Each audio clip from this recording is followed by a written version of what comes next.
Okay, I'm in my sacred circle inside of my vector equilibrium, laying down on the ground with just a rug underneath and looking out at the artwork I've done to decorate my vector equilibrium with.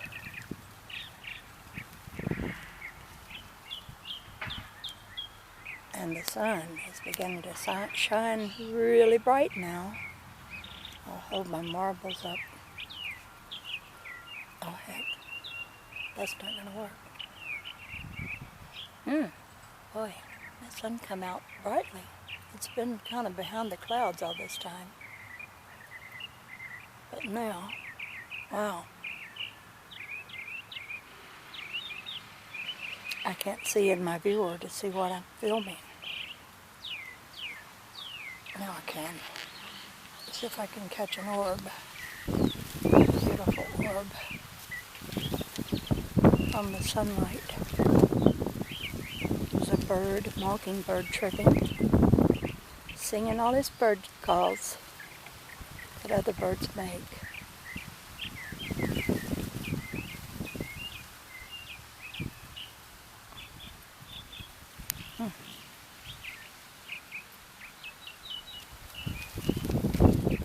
Oh, now I'm going to get up. Right outside is my beautiful, beautiful sage bush that's broken into blossoms so often this year. Beautiful purple blossoms.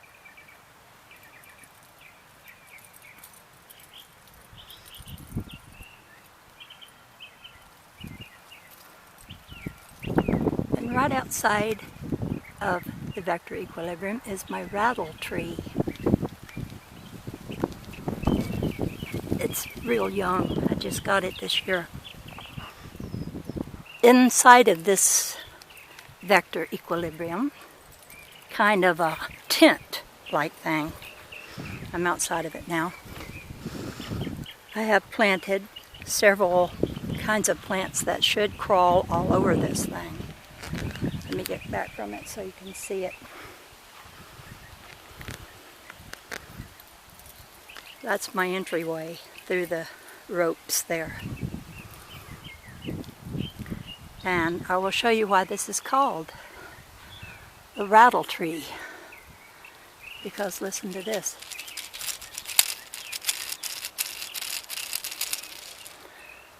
And this one.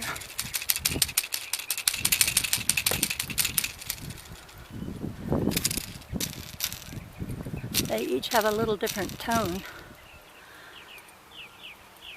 Anyway, around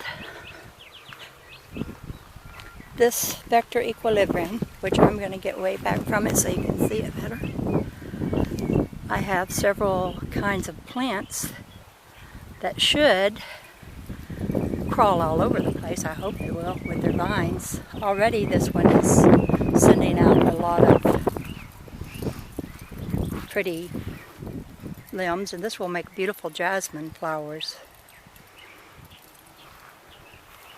Then I have this plant right here. I don't know what it's called, but butterflies like it. And this plant, the bees love it. I don't see many of them today though. We're having a cold front move in, and it's on its way at this very moment. Let me see, now I'll take you over to my bottle tree that's inside my sacred circle. This plant right here, it's going to make it, but next year is when it will be pretty. Most of it died from the transplant, but it's still alive. It's still shooting up a few green leaves even now. And this is a trumpet vine kind of plant here.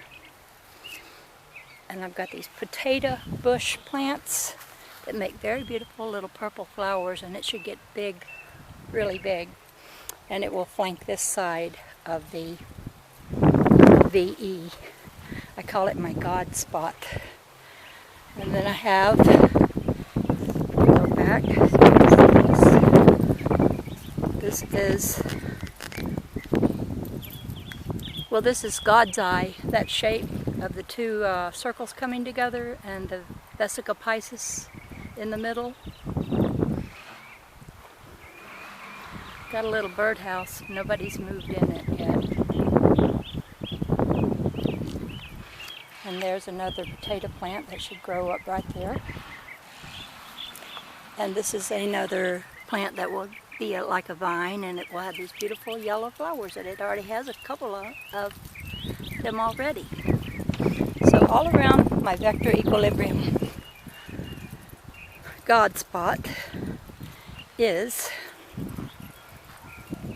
plants that will someday, I hope, just kind of cover over, and I will keep them from growing on the inside of it by trimming it back, because I want to be able to go on the inside and sit down. I'm on the inside now, looking out. I can stand up under here, but if I were a little taller, I wouldn't be able to. But mostly I come in here to sit down anyway. Right now I have a kind of a rug, so I don't get dirt all over me. But this is my spot where I hang some of the things I make that are sacred geometry, like this. And I made this thing with all these sayings like be love, beloved, and love, light, law, beauty, power, truth. All these are words for God, or consciousness. And I just have different things hung up in here. This is because in my room I'm running out of places. I have to bring them out here. If they can stand the weather, they'll be out here. Even some Christmas ornaments are part of this, but that one keeps falling down. Okay. This is from inside my special space, which the very middle of, which I'm standing in now, represents God spot, the God spot, with 12 vectors around it that meet at other spots that will, if they were extended, become another God spot. The middle, the center. It is a geometry that fits into itself over and over and over, every little part of itself. Well, I'll show you. I'll take you to one of my decorations. I'll go around my purple flower bush and show you this. I used to have this in the room hanging over my head when I would be at my computer. This shows you that inside the tetrahedron is the octahedron. Inside of the octahedron is the vector equilibrium.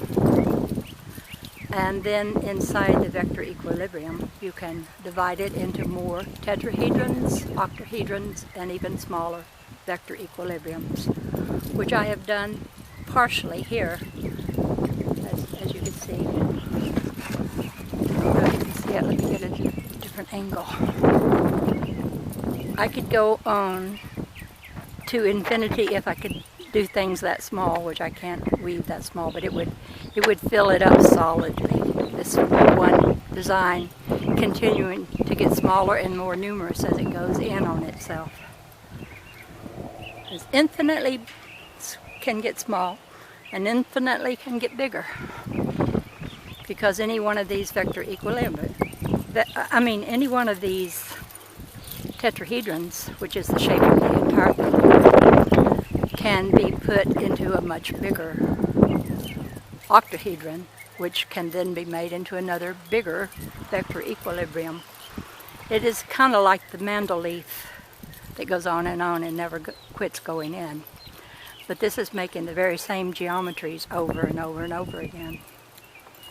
But each one having a center, a God spot, which to me shows that God is in every single tiniest part of itself. Even that which we call invisible, God is in that too. And it's not really invisible, it's just that we're not able to see it. Oh, and this is a passion fruit plant right here that will make the most gorgeous flowers. So I've got all kinds of plants around this area that I call my vector equilibrium. Well, it's sort of like a tent. I haven't got enough stuff around to keep the sun from shining so brightly inside, in case I wanted shade. But as I add more and more to it, I will probably get it pretty shady, and then as the plants grow up around it, it's going to make it even shadier. But I want the wind to always be able to blow through. Otherwise, it would blow over and out of the yard, because we have some very strong winds around here. So, inside my sacred circle, I have a lime tree. You go up a little further. I have an apricot tree and my Buddha face pot that has a cactus plant in it. I have another lime tree right here. I have a plant here on either side of this archway that leads into my sacred circle. That is what they call the Pride of Barbados. It makes a beautiful orange flower. But these are real young plants. They have yet to really do a lot of flowering, and they will get much bigger. But they can stand the really harsh weather. The drought and everything they can live through. Now right here, I have a fallen over piece of artwork I did.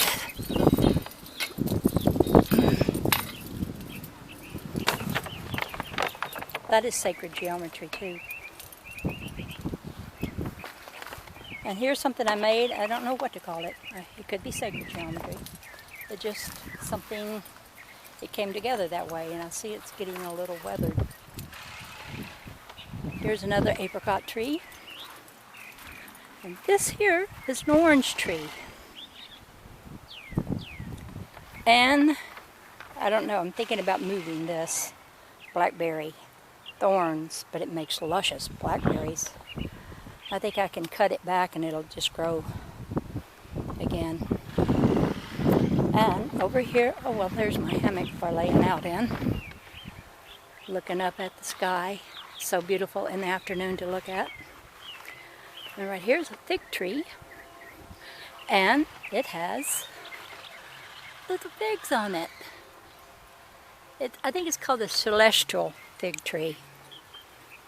Now, I'll pan across the rest of the circle. I have an oak tree planted over there. And this rather shabby looking thing, I don't know why all the leaves are dead. Maybe it's just its season that they should dry up. But this is the Magnolia Jane, which turns into a bunch of beautiful pink flowers when it matures enough to do that. Anyway, just wanted to take a look around the sacred circle.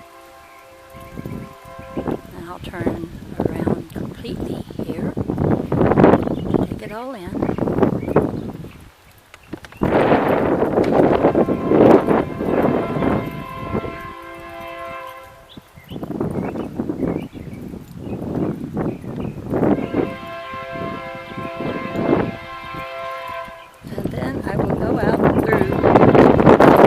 Archway. My daughter got this for my birthday, for me.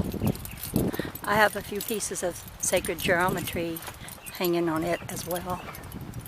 Like this one, and this one. And right down here, this one. And right over here, this one. So I'm going to back away. Oh, and outside of the circle, I've got a blood orange tree growing. I really hope that does well, because I love blood oranges. And so, there's a bigger view of the sacred circle that we just walked around. And naturally, there is a train on the track making noises. They come very often. There is a limestone quarry or something close around, and they are always moving limestone to different places. And so this is a tour of the Sacred Circle by Grace Butler, also known as the Dove Lady. And I'll say goodbye to you now. This is the Dove Lady over and out for now.